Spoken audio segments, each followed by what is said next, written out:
sangat jarang sekali ditemukan di dalam pendekatan-pendekatan yang ada, apalagi ketika mengkaitkan konsep atau kajian agama ini ke dalam ranah konseling gitu ya.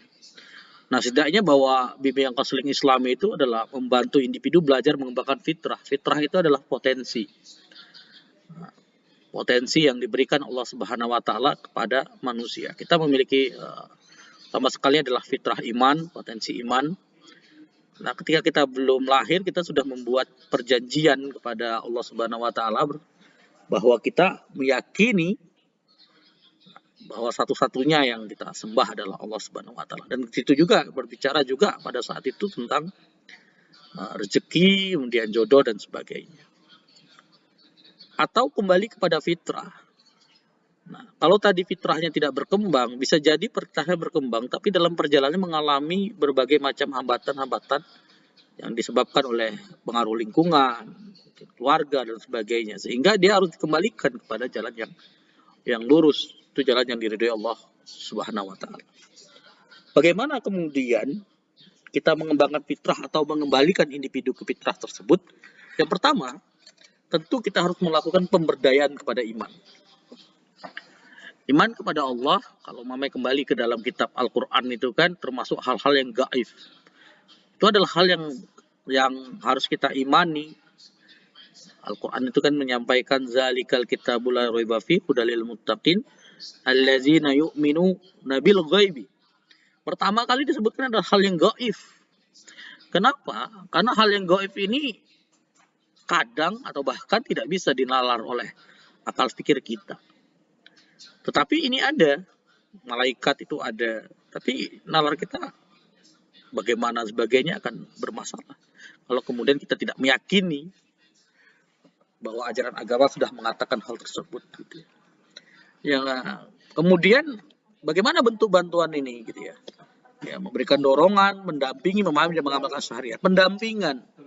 Namanya pendampingan ini bisa berlangsung lama sampai kemudian individu tersebut mengamalkan ajaran-ajaran agama. Ya, kita lihat saja ya, dalam artian ya apa ya namanya ya. Satu ini aja lah, teman-teman, apa namanya ya. Seperti sholat seperti itu ya.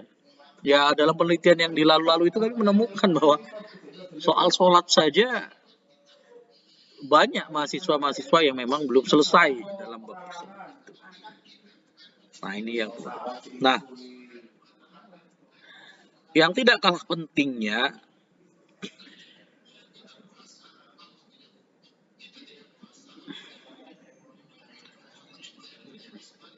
barang siapa yang ingin menekuni bidang konseling agamanya atau bidang konseling Islam ini disarankan beberapa hal.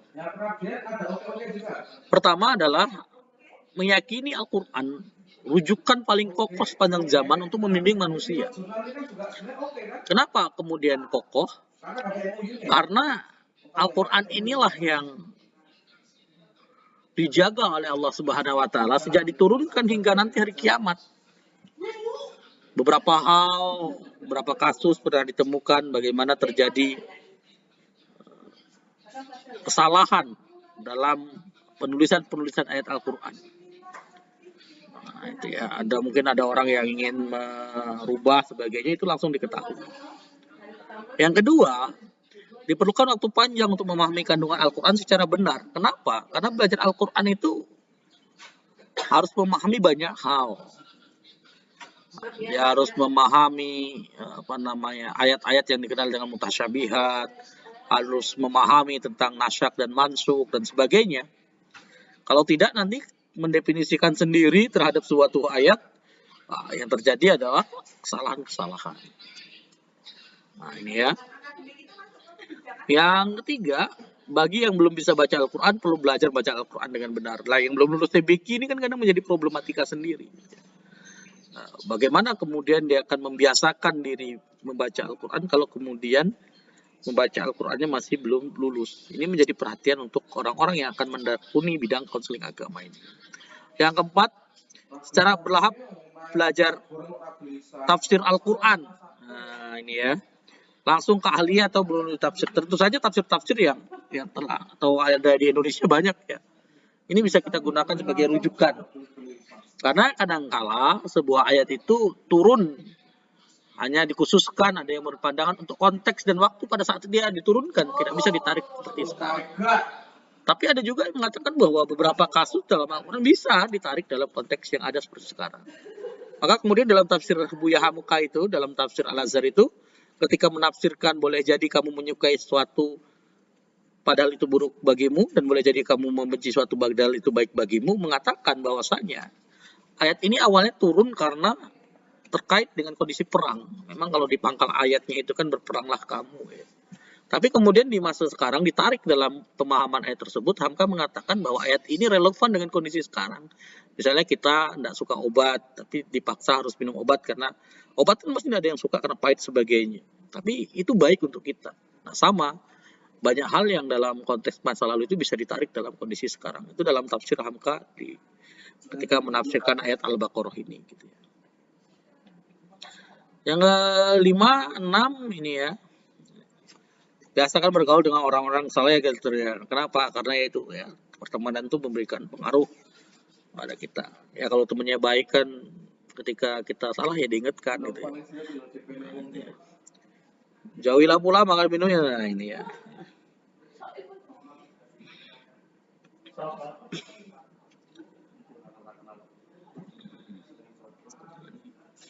Nah, urgensi tuntutan agama bagi kehidupan manusia ini menjadi penting ya. Yang pertama adalah dunia ini hanyalah jalan menuju kehidupan yang sungguhnya akhirat kelak. Jadi kita itu hanya sementara. Dan ketika kita sudah di di akhirat sebagainya, itulah yang abadi dan kita tidak bisa kembali lagi ke dunia ini. Maka bagaimana kemudian kehidupan dunia itu benar-benar disetting untuk mempersiapkan kita pada kehidupan di akhirat nanti. Tapi tentu ini berlaku bagi orang-orang yang beriman. Ketika ini diberikan pada orang-orang yang tidak beriman, boleh jadi mereka ya sudah di akhir di dunia ya sudah. Ketika orang sudah mati, sudah tidak ada lagi urusan dan sebagainya. Kalau kemudian itu yang terjadi dan mereka menghabiskan kehidupan di dunia ini dengan berpesta pora sebagainya, dan ternyata kemudian akhirat itu ada, apa yang akan terjadi pada mereka? Tentu mereka ketika seperti dikatakan orang Quran ya, itu orang-orang yang merugi. Lalu bagaimana dengan orang yang beriman? Ketika kita sudah beriman, kemudian di dunia ini berlaku baik karena kita memperlakukan atau berharap di akhirat itu baik, dan ternyata akhirat itu tidak ada, setidaknya kita dikenal sebagai orang baik di muka bumi. Tetapi ketika kemudian karena kita yakin akhirat itu ada dan ternyata memang ada, maka kita seperti dikatakan dalam Al-Quran itu kan dikatakan ya, innallaha summastaqamu wala khaufun alaihim walahum yahzanun. Sesungguhnya orang-orang yang berkata Allah itu Tuhanku dan dia tidak istiqomah dengan perkataan tersebut, maka kemudian tidak ada rasa sedih dan tidak ada rasa takut bagi dirinya. Ini menjadi satu hal yang penting. Awalnya dulu itu saya memahami bahwa ketika ayat ini turun itu mengatakan bahwa istiqomah itu adalah orang yang tidak pernah melakukan keburukan. Tapi ternyata bukan di situ. Ada yang memahami bahwa kata istiqomah itu adalah dia sudah mengucapkan la ilaha illallah Muhammadar Rasulullah. Maka sampaikan kabar, tidak ada rasa sedih dan tidak ada rasa takut bagi mereka. Nah, ini ya. Yang kedua, akal pikiran manusia tidak sempurna dan memiliki keterbatasan. Ya. Yang ketiga, butuh petunjuk dalam menjalani kehidupan. Yang keempat, Al-Quran dan hadis sebagai petunjuk tersebut. Nah, bahwasanya kemudian dalam perspektif konselingnya gitu ya. Dan janganlah kamu seperti orang-orang yang lupa kepada Allah, lalu Allah menjadikan mereka lupa kepada mereka sendiri. Mereka itulah orang-orang yang fasik. Orang-orang yang senantiasa melakukan keburukan, lama-kelamaan dia akan lupa dengan dirinya sendiri. Contohnya seperti apa? Orang-orang yang senantiasa menggunakan obat-obatan, pada akhirnya mereka lupa dengan dirinya sendiri, bahkan dengan lingkungan sekitar pun mereka tidak paham lagi. Karena apa? Karena mereka secara anatomi tubuh juga mengalami kerusakan. Tapi sebenarnya juga Allah yang membuat itu semua, karena keburukan yang mereka lakukan itu sudah bertumpuk-tumpuk. Nah, ini. Yang kedua, di sini dikatakan bahwa dalam perspektif konseling ini adalah ada segumpal daging, jika hebat maka seluruh jasad, jika rusak maka rusak pula seluruh jasad. Itulah bahwa itu adalah hati. Hati itu ulama-ulama mengatakan, ada yang mengatakan itu seperti cermin gitu ya. Ketika satu keburukan ada, maka dia akan membuat titik pada cermin tersebut. Ketika kebaikan ada, maka akan menghapus. Tapi keburukan-keburukan yang dilakukan tersebut lama-kelamaan akan membuat cermin itu hitam, pekat. Maka orang berhati-hatilah dengan orang-orang yang beriman gitu ya. Kata guru itu, orang yang beriman itu tidak melihat dengan mata, tapi dia melihat dengan hatinya. Karena hatinya bening seperti kaca itu, dia bisa memantulkan gitu ya. Banyak tokoh-tokoh yang seperti itu gitu ya. Ada seorang ulama di dalam sebuah tulisan itu, muridnya itu tanya tentang fisik ulama tersebut. Ya, fisik ulama tersebut gimana sih gitu ya. Nah, tapi ketika dia sampai di tempat kajian itu, ulama itu sedang membahas fisiknya gitu ya. Sedang ada tadi murid yang ingin bertanya gitu ya. Wah, muridnya langsung kaget gitu ya. Jangan seperti itu. Umar itu ketika khutbah itu berteriak keluar dari konteks khutbah. Umar berkata, pasukan berlindunglah kalian di balik bukit gitu ya, karena akan pasukan penyergap gitu ya. Nah, sahabat heran juga itu ya, kok bisa kayak gitu keluar dari konteks khutbah Jumat yang sedang disampaikan. Sampai kemudian pasukan ini pulang, lalu kemudian dengan kemenangan lalu ditanya apa yang terjadi. Kami mendengar suara Umar bin Khattab, Khalifah mengatakan agar kami berlindung di balik bukit. Padahal pertempuran itu terjadi jauh dari Madinah. Nah, ini bisa membayangkan bagaimana kemudian, makanya berhati-hati dengan orang-orang yang betul-betul kuat imannya itu, dia melihat bukan dengan matanya tapi dengan hatinya. Ini bisa terbaca semua, repot juga gitu ya. Nah, ini ya. Nah, kemudian ada sebuah pantun ya, bahwa orang yang pintar itu belum tentu orang yang ingat gitu ya. Memiliki sadar rasional tapi pintar menggugat, sholat juga telat karena hati sakit akibat tidak dirawat. Ini ada orang-orang yang pintar seperti ini ya. Memang pintar banyak, tapi mengkritik gitu ya. Padahal Allah Subhanahu Wa Taala itu sudah membuat batasan terhadap hal-hal yang boleh dipertanyakan. Karena kalau mamanya dia ditanyakan tidak ini, dia kebablasan gitu ya, kebablasan. Mempertanyakan tentang eksistensi sebagai itu akhirnya gitu ya. Nah ini. Nah, teknik core ini sebagai sebuah pendekatan. Kalau kita lihat dalam menggunakan Al-Quran itu memang pertama adalah analisis kebutuhan terhadap Quran ini ya, dalam rangka perjalanan rohaninya gitu ya, menuju Allah Subhanahu Wa Taala gitu ya. Lalu kemudian setelah datang menceritakan masalahnya, kita mengajak dia mentadaburi ayat-ayat yang terkait, boleh jadi terkait dengan problematika yang menyulkan. Misalnya boleh jadi kerusakan itu karena disebabkan oleh dirimu sendiri. Misalnya ada orang-orang yang mungkin muncul masalah gara-gara korupsi, kan dia sendiri yang melakukan kerusakan itu gitu ya.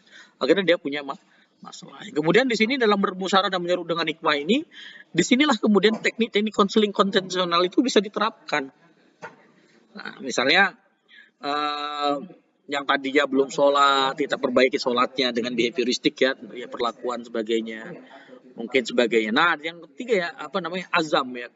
Azam itu keinginan kuat untuk berubah. Ini penting gitu ya. Karena bagaimanapun proses konseling itu yang akan merubah itu adalah dirinya sendiri. Kemudian tawakal, kemudian mengakhiri sesi konseling. Ini menjadi hal yang menyerahkan ya ketika kita sudah menjalankan sebagai ini ya.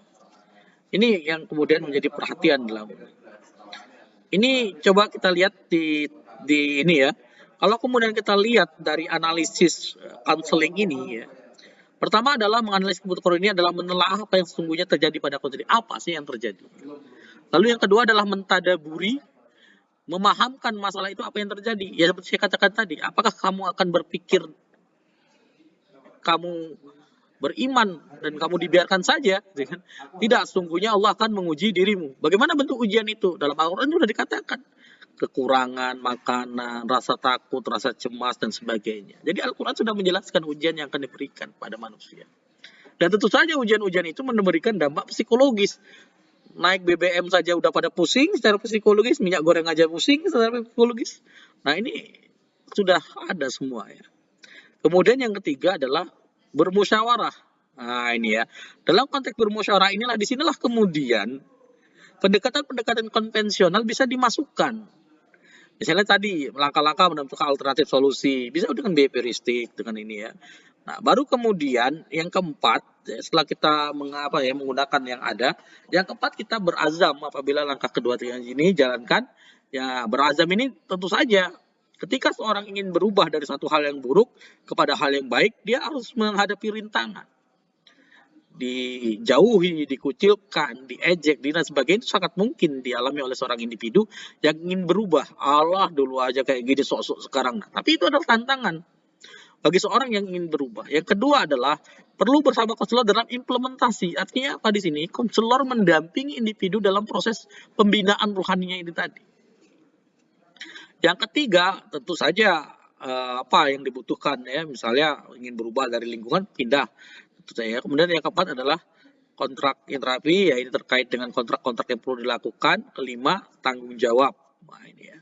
Dan yang terakhir tentu saja tawakal. Ini artinya berserah diri kepada Allah Subhanahu wa taala ketika kita sudah mengoptimalkan usaha kita. Maka kemudian kita perlu bertanya ya dalam konteks ini seperti saya katakan ya bahwa ketika kita kena musibah kita harus melihat potensinya dalam 3 hal. Potensi pertama adalah musibah yang kita alami itu sebagai peringatan akibat kita mungkin terlalu jauh melenceng sehingga Allah berikan kita masalah agar kemudian kita kembali ingat kepada Allah Subhanahu wa taala. Yang kedua adalah musibah itu sebagai berpotensi sebagai ujian karena selama ini mungkin tingkatan kita sudah naik grade-nya gitu ya. Kita di muhasabah ini tidak ada lagi yang kurang sebagainya. Mungkin kemudian Allah menguji seperti halnya ujian kepada Nabi Ayub, kepada para nabi dan sebagainya. Mereka diuji. Diuji dengan ujian yang tentu saja sesuai dengan kapasitas masing-masing. Dan yang ketiga tentu saja ujian itu adalah berpotensi untuk sebagai azab gitu ya, udah kebanyakan ini ya. Salahnya akhirnya diazab seperti kata Allah Subhanahu wa taala itu ya. Semakin mereka melakukan keburukan kami akan terus beri mereka rezeki sampai kemudian kami cabut secara tiba-tiba. Ini ya dalam di lulu ya namanya di istijrot itu ya. Makin jelek kayak Firaun kan makin dia jahat makin dikasih aja harta kekayaan sampai kemudian dicabut secara tiba-tiba tenggelam ke dalam laut merah sebagainya itu adalah jadi ketika kita kena musibah sebagai masalah sebagai kita perlu merenung 3 ini kira-kira apa gitu ya. Kalau kemudian ini Allah mengingatkan kita maka langkah kita adalah segera kembali. Kalau kemudian itu adalah berpotensi ketika ini maka kita akan meningkatkan keimanan gitu ya. Kalau kemudian itu adalah azab maka kita segera bertobat kepada Allah Subhanahu wa taala bermunajat kepada Allah Subhanahu wa taala seperti munajat para nabi kepada Allah Subhanahu wa taala. Para nabi itu juga bermunajat kepada Allah Subhanahu wa taala.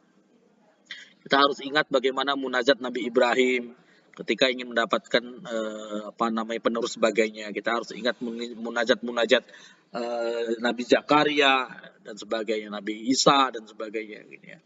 Ini penting untuk kita ini ya karena ini ya ketika semua pintu tertutup ya gitu ya, maka masih ada Allah Subhanahu wa taala sebagai sarana atau tempat kita mengadu sebagainya gitu ya.